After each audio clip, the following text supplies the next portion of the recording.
on this because he don't want me to go through it.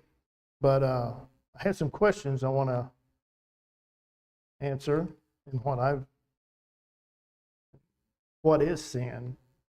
And we'll start in Leviticus chapter 4. Leviticus chapter 4.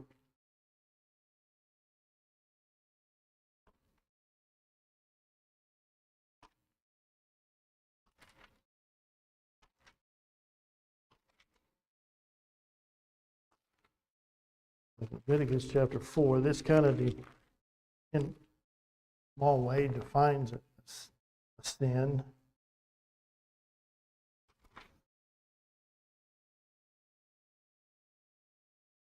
Starting in verse 1. And the Lord spake unto Moses, saying, Speak unto the children of Israel, saying, If a soul shall sin through ignorance against any commandment of the Lord concerning things which ought not to be done, and shall do against any of them, if the priest that is anointed do sin according to the sin, and the people let them bring forth his sin which he has sinned, and a young bullock without blemish unto the Lord for a sin offering. So here in verse, God's talking to him about sinning in ignorance. And sometimes we do that. But what I want to look at here is that Lord, concerning things which ought not to be done, and shall do against any of them.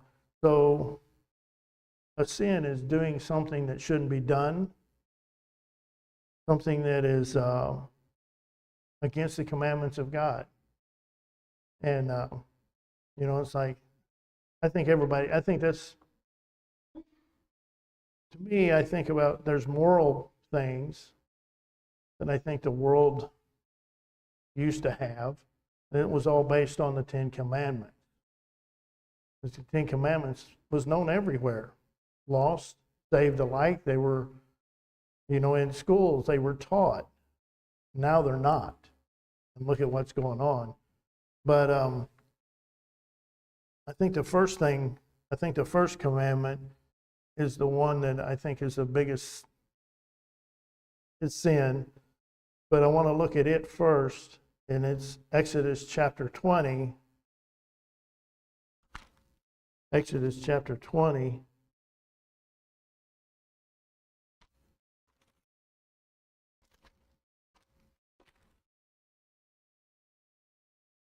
And starting in verse 1. And God spake all these words, I am the Lord thy God, which have brought thee out of the land of Egypt, out of the house of bondage. Thou shalt have no other gods before me. Thou shalt not make unto thee any graven image, or any likeness of anything that is in the heaven above, or that is in the earth beneath, or that is in the waters under the earth. Thou shalt not bow down thyself to them, nor serve them, for I am the Lord thy God, am a jealous God, visiting the iniquity of the fathers unto the children, unto the third and fourth generation of them that hate me, and showing mercy unto the thousands of them that love me and keep my commandments.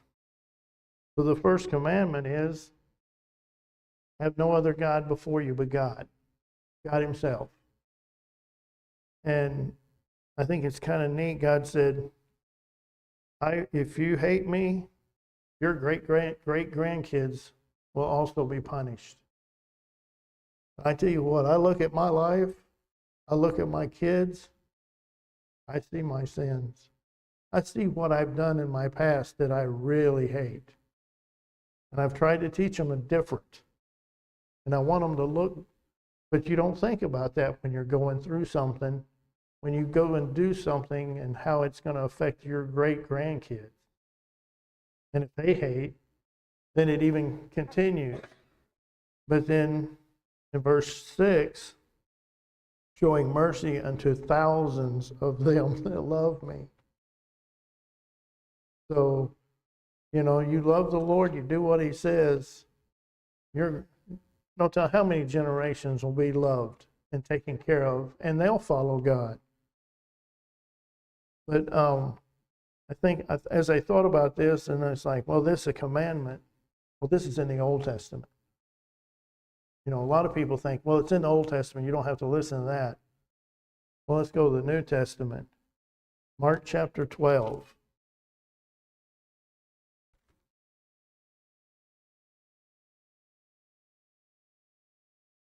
Mark chapter 12.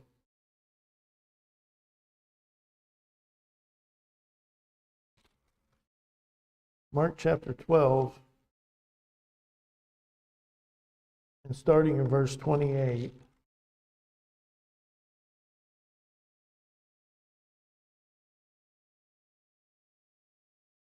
Mark 12:28. And one of the scribes came, and having heard them reasoning together and preparing that he had answered them well, asked him, this being Jesus, which is the first commandment of all? And Jesus answered him, the first of all commandments is, Hear, O Israel, the Lord your God is one God, and thou shalt love the Lord thy God with all thy heart, and with all thy soul, and with all thy mind, and with all thy strength. This is the first commandment, and the second is like, namely this, thou shalt love thy neighbor as thyself. There is none other commandment greater than these. So here Jesus himself said, you have one God. And you look at the way we live, if we live right and have one God, that puts a lot of things way down on the totem pole. Because I know there's a lot of things that says, we're not supposed to have idols. What's an idol? An idol is not just a statue that's been set up for people to bow down to. I'm afraid there's a lot of things we bow down to, but we don't realize it.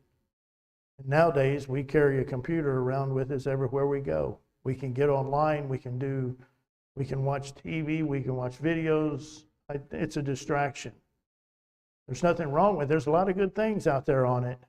There's a lot of wicked stuff. And the technology can get us in trouble and take us away from the Lord. And that's a sin. We need to focus more and be more focused in on God than anything. And I've always, everything is a sin if it's not done for God, if you're not following God. And in Proverbs chapter 21,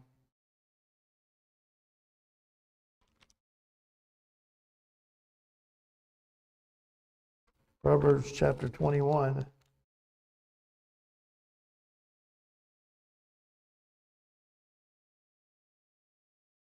The king's heart, Proverbs 21, verse 1.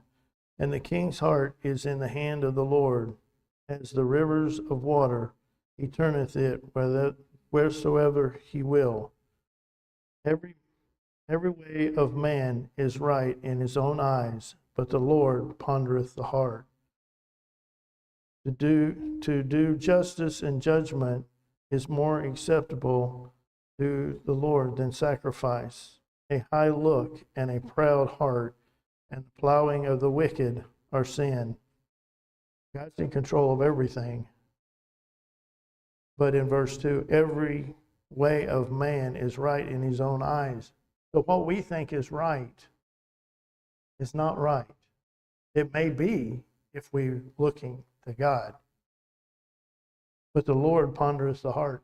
Even though you may be doing something per se for the right reasons, God knows why you're doing it. You know, you may just be doing a good.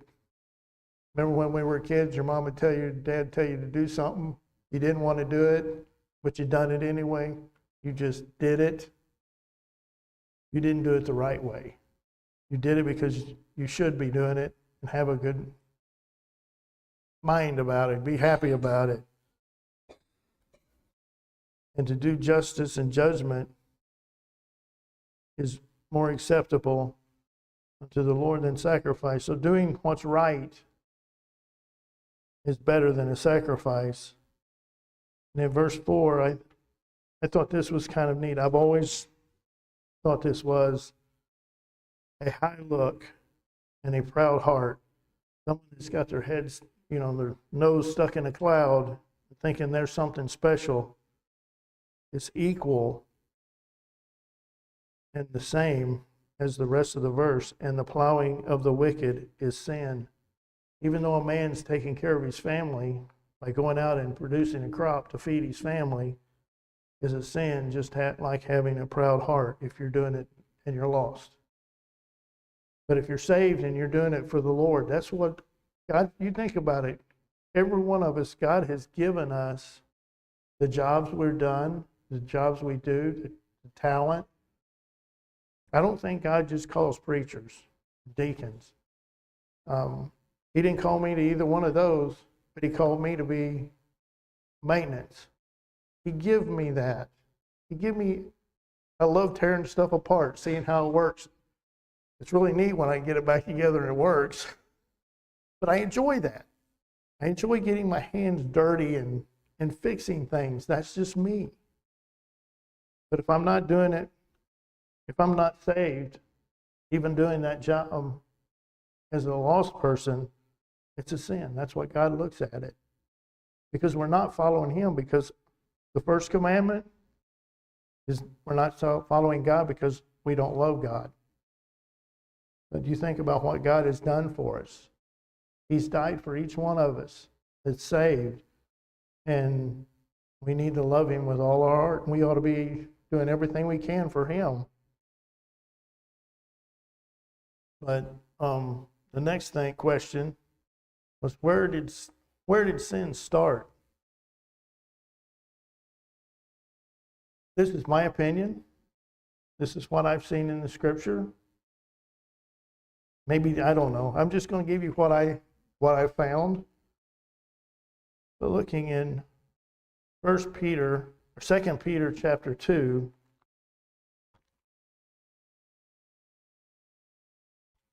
Second Peter chapter 2.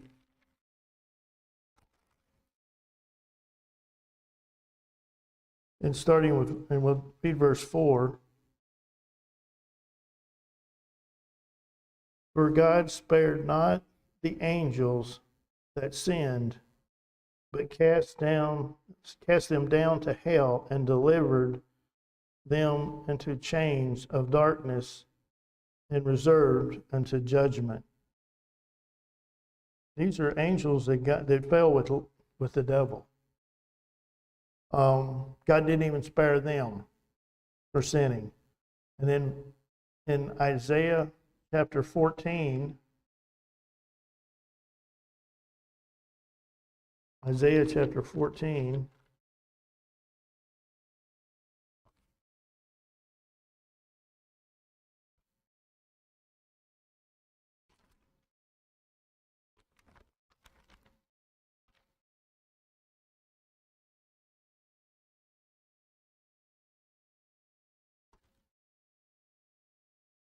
Isaiah chapter 14, starting in verse 12. Who art thou fallen from heaven, O Lucifer, son of the morning? Who art thou cut down to the ground, which doeth weaken the nations? For thou hast said in thine heart, I will ascend unto heaven, I will exalt my throne above the stars of God. I will set also upon the mount of the congregation in the sides of the north. I will ascend above the highest of the clouds. I will be like the Most High. Okay, yet thou shalt be brought down to earth, to hell, to the sides of the pit. Here, I think this is where sin started. And Lucifer, he was a high-ranking angel at his time then. And what did he do? In verse 13, for thou hast said in thine heart. He wanted to be higher than God. He wanted to be bigger than everybody else. He wanted more power. But he was cast out of heaven, and 1/3, I think, of the angels went with him. I think that's when sin actually started, as far as with them. But when did sin start with man? And I don't think, okay, got my question in the wrong place, but I don't think that sin started in Genesis chapter 1. I think it was after that. And we're going to look at Genesis chapter 1.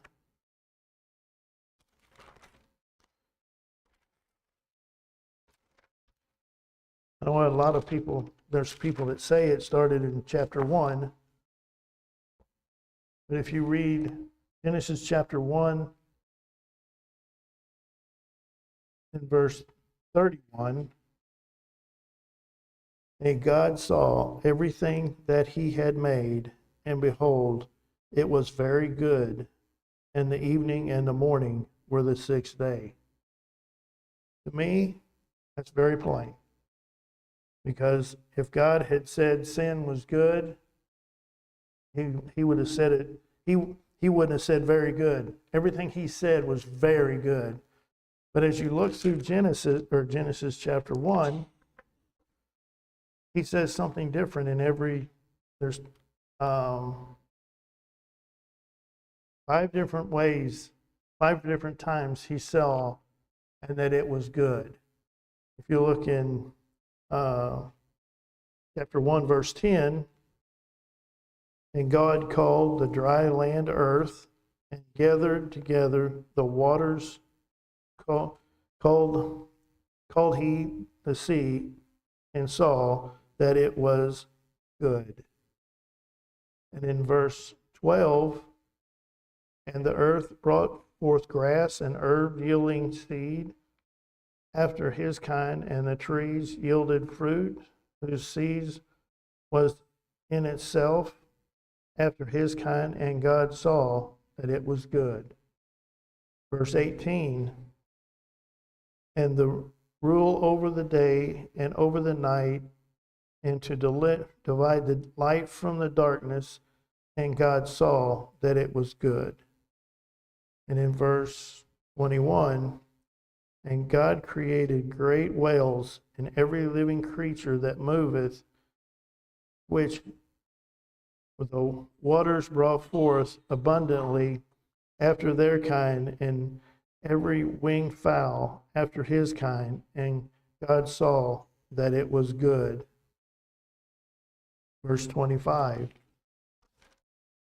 and God made the beast of the earth and his kind, cattle after their kind, and everything that creepeth upon the earth after his kind, and God saw that it was good. But then when you go back down and you read 31 again, and God saw everything that he had made, and behold, it was very good. I think that's kind of neat. When all these others, he just said it was good, but this one said very good.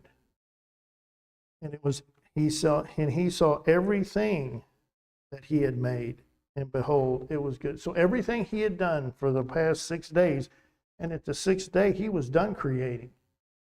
Everything that was created and was finished. All the angels, I think that's when everything was done. He created heaven and earth and everything.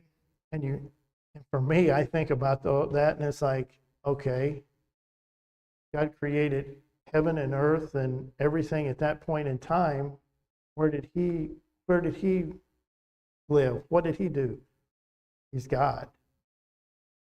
And we think in time. We think in blocks. He doesn't think that way. Because he actually in day one made the first day, the first 24 hours. But we can't think the way he thinks. And, so I believe that sin did not happen before this time. And I'm kind of out of time. But, sin rules us. I struggle with it every day.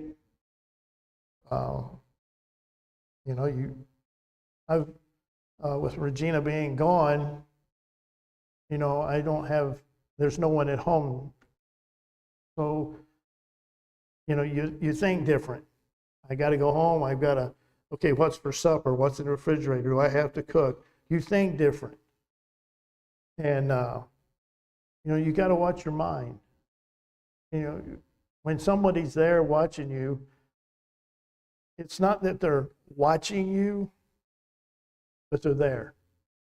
But one of the things you got to think too, God's watching us all the time. He's looking out. He's looking for us, or he's watching over us. He takes care of us. So when we're where we ought to be, and we love the Lord, and we put him first in our lives, he's going to take care of us. I was talking to somebody, it's like how much stuff we have. God's well taking care of us, as far as the United States and us living here and what he's given us. And, years past, when they built a house, they had rooms with a bed in it. They didn't build closets. Most people had 2 suits of clothes, maybe. You had your Sunday go meeting clothes, and you had your work clothes. Hopefully there was something in there too that you could, while you were washing them. But now look at our clothes. And that's just a small thing of what we have. But the Lord has blessed us. And I think but I do know that what we do need to do is follow him, and he'll help us with sin. Next week I'd like to get in, and everybody knows this too, is when did sin start for man? And hopefully get to what effects has sin had on man. But hopefully this will be an encouragement to us to try to stay away from sin, to do the things that ought not to be done. I like the way they put that in Leviticus. But we'll be dismissed with a word of prayer. Dear Heavenly Father, thank you for this day. Thank you for the many blessings you've given us. Lord,